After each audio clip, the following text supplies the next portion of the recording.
Hi friends, ಎಲ್ಲರಿಗೂ ನಮಸ್ತೆ. Welcome back to our channel. ಇವತ್ತಿನ ಸ್ಪೆಷಲ್ ರೆಸಿಪಿ ಬೇಳೆ ಒಬ್ಬಟ್ಟು. ನೀವೇನಾದರೂ ಫಸ್ಟ್ ಟೈಮ್ ಬೇಳೆ ಒಬ್ಬಟ್ಟನ್ನು ಮಾಡ್ತಾಯಿದ್ರೆ ಖಂಡಿತವಾಗ್ಲೂ ಕೆಲವು ಟಿಪ್ಸ್ಗಳನ್ನ ಹೇಳ್ಕೊಡ್ತಾ ಇದ್ದೀನಿ. ಈ ಟಿಪ್ಸ್ಗಳನ್ನ ಫಾಲೋ ಮಾಡೋದ್ರಿಂದ ನೀವು ಬೇಗನೆ ಈಸಿಯಾಗಿ ಕ್ವಿಕ್ಕಾಗಿ ರೆಡಿ ಮಾಡ್ಕೊಳ್ಬೋದು ಈ ಬೇಳೆ ಒಬ್ಬಟ್ಟನ್ನು.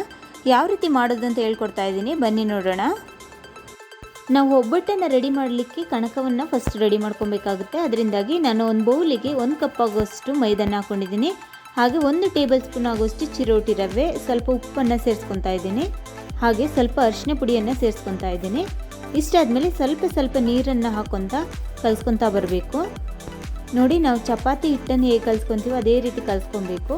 ಆದರೆ ಚಪಾತಿ ಹಿಟ್ಟಿಗೆ ಕಲಿಸುವಷ್ಟು ಗಟ್ಟಿಯಾಗಿ ಕಲಿಸ್ಕೊಡ್ದು. ನೋಡಿ, ನಾನು ಯಾವ ರೀತಿ ಕಲಸಿಟ್ಕೊತೀನೋ ಅದೇ ರೀತಿ ಕಲಸಿಟ್ಕೊಳ್ಳಿ.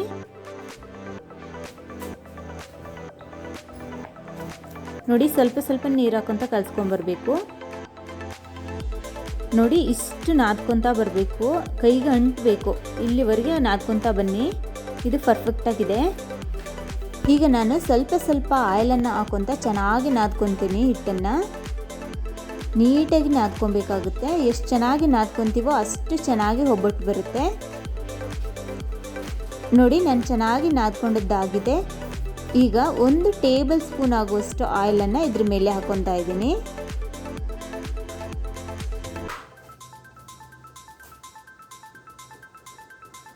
ಈಗ ಒಂದು ಮುಚ್ಚಳವನ್ನು ಮುಚ್ಚಿಬಿಟ್ಟು ಇದ್ರ ಮೇಲೆ ಒಂದು ½ ಅನ್ ಅವರ್ ಹಾಗೇ ನೆನೆಯಲಿಕ್ಕೆ ಬಿಡಬೇಕು. ಕಣಕ ನೆನೆಯೋದ್ರಲ್ಲಿಗೆ ನಾನು ಹೂರಣ ರೆಡಿ ಮಾಡ್ಕೊಬೇಕು. ಅದಕ್ಕಾಗಿ ಕುಕ್ಕರ್ಗೆ ನಾನು 1 ಕಪ್ ಆಗುವಷ್ಟು ಕಡಲೆಬೇಳೆನ ಹಾಕ್ಕೊತಾ ಇದ್ದೀನಿ.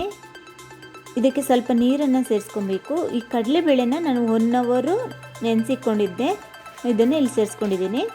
ಈಗ ಸ್ವಲ್ಪ ಅರಿಶಿನ ಪುಡಿಯನ್ನು ಹಾಕ್ಕೊತಾ ಇದ್ದೀನಿ. ಇಷ್ಟಾದಮೇಲೆ ಲಿಡ್ಡನ್ನು ಕ್ಲೋಸ್ ಮಾಡಿ ಚೆನ್ನಾಗಿ ಬೇಯಿಸ್ಕೊಬೇಕಾಗುತ್ತೆ, ನುಣ್ಣಗೆ ಬೇಯಿಸ್ಕೊಬೇಕಾಗುತ್ತೆ. ಕುಕ್ಕರ್ ವಿಜಿಲೆಲ್ಲ ಹೋಗಿದೆ, ಕುಕ್ಕರ್ ತಣ್ಣಗಾಗಿದೆ. ಲಿಡ್ ಓಪನ್ ಮಾಡಿ ನೋಡ್ತಾ ಇದ್ದೀನಿ ಬೇಳೆ ಹೇಗೆ ಬೆಂದಿದೆ ಅಂತ ನೋಡೋಣ. ನೋಡಿ, ಬೇಳೆ ಬೆಂದಿದೆಯಾ ಇಲ್ವಾ ಅಂತ ಚೆಕ್ ಮಾಡಬೇಕಾದ್ರೆ ಒಂದು ಕಾಳನ್ನು ತೊಗೊಂಡ್ಬಿಟ್ಟು ಈ ರೀತಿ ಇಸ್ಕಿ ನೋಡಬೇಕು. ನೋಡಿ, ಬೇಳೆ ಚೆನ್ನಾಗಿ ಬೆಂದಿದೆ. ಈಗ ನೀರನ್ನೆಲ್ಲ ಸೋಸಿ ಇಟ್ಕೊಂಡಿದ್ದೀನಿ. ಯಾವ ಕಪ್ಪಲ್ಲಿ ಬೇಳೆ ತೊಗೊಂಡಿದ್ದೀವೋ ಅದೇ ಕಪ್ಪಲ್ಲಿ 1 ಕಪ್ ಆಗುವಷ್ಟು ಬೆಲ್ಲದ ಪೌಡ್ರನ್ನು ತೊಗೊಂಡಿದ್ದೀನಿ. ಇದು ಪುಡಿ ಮಾಡಿದ ಬೆಲ್ಲ. 1/4 ಕಪ್ ಆಗುವಷ್ಟು ಕೊಬ್ಬರಿ ತುರಿನ ಸೇರಿಸ್ಕೊಂಡ್ಬಿಟ್ಟು ಚೆನ್ನಾಗಿ ಮಿಕ್ಸ್ ಮಾಡ್ಕೊಬೇಕಾಗುತ್ತೆ. ಬೆಲ್ಲ ಎಲ್ಲ ಕರಗಿ ಬರೋ ತನಕ ಇದನ್ನು ಚೆನ್ನಾಗಿ ಮಿಕ್ಸ್ ಮಾಡ್ಕೊಬೇಕಾಗುತ್ತೆ. ನಾನಿಲ್ಲಿ ಒಣ ಕೊಬ್ಬರಿ ತುರಿಯನ್ನು ಹಾಕ್ಕೊಂಡಿದ್ದೀನಿ. ನಿಮಗೆ ಬೇಕಾದರೆ ಹಸಿ ಕೊಬ್ಬರಿ ತುರಿನ ಹಾಕ್ಕೊಳ್ಳಿ. ನೋಡಿ, ಇಷ್ಟಾದರೆ ಸಾಕು. ಇದು ಬಿಸಿ ಇರುವಾಗಲೇ ಮಿಕ್ಸಿಗೆ ಹಾಕ್ಕೊತಾ ಇದ್ದೀನಿ ನಾನು. ಇದನ್ನು ಮಿಕ್ಸಿಗೆ ಹಾಕ್ಕೊಂಡಾದ್ಮೇಲೆ ನುಣ್ಣಗೆ ರುಬ್ಕೊಂಬರ್ಬೇಕಾಗುತ್ತೆ. ಈಗ ನಾನು ಏಲಕ್ಕಿಯನ್ನು ಸೇರಿಸ್ಕೊತಾ ಇದ್ದೀನಿ. ಲಿಡ್ಡನ್ನು ಕ್ಲೋಸ್ ಮಾಡಿಬಿಟ್ಟು ನುಣ್ಣಗೆ ರುಬ್ಕೊಂಬರಬೇಕು. ನೋಡಿ, ನಾನು ನುಣ್ಣಗೆ ರುಬ್ಕೊಂಬಂದಿದ್ದೀನಿ. ಈಗ ಬೌಲಿಗೆ ಶಿಫ್ಟ್ ಮಾಡ್ಕೊತಾ ಇದ್ದೀನಿ. ಬೌಲಿಗೆ ಶಿಫ್ಟ್ ಮಾಡ್ಕೊಂಡಾದ್ಮೇಲೆ ಹೂರಣನ ತಣ್ಣಗಾಗೋ ತನಕ ಹಾಗೆ ಬಿಡಬೇಕಾಗುತ್ತೆ. ನೋಡಿ, ಆಗಲೇ ನಾನು ಕಣಕವನ್ನು ನೆನೆಯಲಿಕ್ಕೆ ಬಿಟ್ಟಿದ್ದೆ.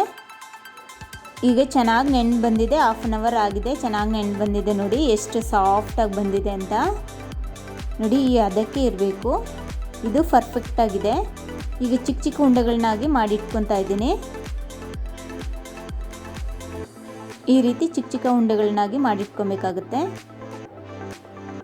ನಾನು ಒಬ್ಬಟ್ಟನ್ನು ಮಾಡಲಿಕ್ಕೆ ಇಲ್ಲಿ ಆಯಿಲ್ ಕವರ್ ಇದೆಯಲ್ಲ ಅದನ್ನು ಉಲ್ಟಾ ಮಾಡಿಬಿಟ್ಟು ಕಟ್ ಮಾಡಿ ಉಲ್ಟಾ ಮಾಡಿಬಿಟ್ಟು ಹಾಕ್ಕೊಂಡಿದ್ದೀನಿ. ಅದ್ರ ಮೇಲೆ ಕಣಕದ ಒಂದು ಉಂಡೆಯನ್ನು ಇಟ್ಬಿಟ್ಟು ಈ ರೀತಿ ಸ್ಪ್ರೆಡ್ ಮಾಡ್ಕೊಬೇಕು.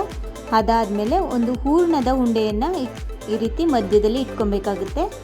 ನಂತರ ಎಲ್ಲವನ್ನು ಈ ರೀತಿ ಸೇರಿಸ್ಕೊಬೇಕಾಗುತ್ತೆ.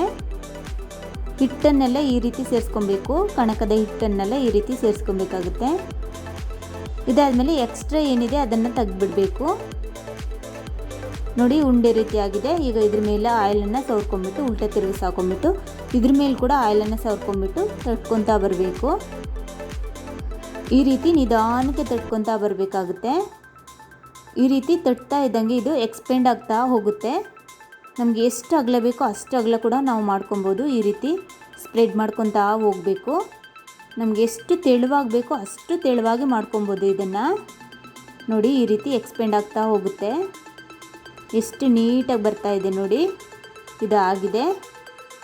ನಾನು ತವನ ಬಿಸಿ ಆಗ್ಲಿಕ್ಕೆ ಇಟ್ಟಿದ್ದೆ, ಆಯಿಲನ್ನು ಸ್ಪ್ರೆಡ್ ಮಾಡ್ಕೊತಾ ಇದ್ದೀನಿ. ಈಗ ಒಬ್ಬಟ್ಟನ್ನು ತಟ್ಕೊಂಡಿದ್ವಲ್ಲ ಅದನ್ನು ಈ ರೀತಿ ಹಾಕ್ಕೊಬೇಕಾಗುತ್ತೆ. ಈ ರೀತಿ ಹಾಕ್ಕೊಂಬಿಟ್ಟು ಎರಡು ಕಡೆ ಚೆನ್ನಾಗಿ ಬೇಯಿಸ್ಕೊಬೇಕಾಗುತ್ತೆ. ಲೋ ಫ್ಲೇಮಲ್ಲಿ ಇಟ್ಕೊಂಬಿಟ್ಟು ನೀಟಾಗಿ ಬೇಯಿಸ್ಕೊಡಿ. ಒಂದು ಕಡೆ ಬೆಂದ ಮೇಲೆ ಆಯಿಲನ್ನು ಈ ರೀತಿ ಮೇಲೆ ಹಾಕ್ಕೊಂಬಿಟ್ಟು ಒಬ್ಬಟ್ಟಿನ ಮೇಲೆ ಸ್ಪ್ರೆಡ್ ಮಾಡಿಕೊಂಡು ಉಲ್ಟಾ ತಿರುಗಿಸಿ ಹಾಕಿ ಚೆನ್ನಾಗಿ ಬೇಯಿಸ್ಕೊಬೇಕಾಗುತ್ತೆ. ಲೋ ಫ್ಲೇಮಲ್ಲೇ ಬೇಯಿಸ್ಕೊಡಿ, ಚೆನ್ನಾಗಿ ಬರುತ್ತೆ ಒಬ್ಬಟ್ಟು. ನೋಡಿ, ಒಬ್ಬಟ್ಟು ಸೂಪರಾಗಿ ರೆಡಿಯಾಗಿದೆ. ಇದೇ ರೀತಿ ನಾನು ಎಲ್ಲ ಒಬ್ಬಟ್ಟನ್ನು ಮಾಡಿ ಇಟ್ಕೊಂಡಿದ್ದೀನಿ. ಎಷ್ಟು ಈಸಿ ಅಲ್ವಾ ಫ್ರೆಂಡ್ಸ್ ಮಾಡೋದು. ನೀವು ಕೂಡ ಮನೇಲಿ ಟ್ರೈ ಮಾಡಿ ಹೇಗೆ ಬಂತು ಅಂತ ನನಗೆ ಕಮೆಂಟ್ಸ್ ಮಾಡಿ ಹೇಳಿ. ನೀವೇನಾದರೂ ನಮ್ಮ ಚಾನಲ್ ಹೊಸಬರಾಗಿದ್ದರೆ ಪ್ಲೀಸ್ ಸಬ್ಸ್ಕ್ರೈಬ್ ಮಾಡಿ, ಶೇರ್ ಮಾಡಿ, ಕಮೆಂಟ್ಸ್ ಮಾಡಿ friends. Thank you for watching.